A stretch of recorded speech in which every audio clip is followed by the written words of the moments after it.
Después de muchos hermosos atardeceres y noches a orillas de la fogata, me toca despedirme de Copacabana y con ello de Bolivia. Pero no sin antes hacer algo por primera vez en mi vida: dar una vuelta en moto con Sidecar.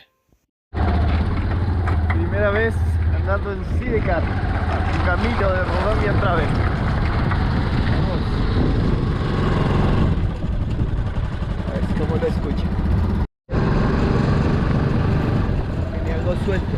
Debe ser la actividad del regulador.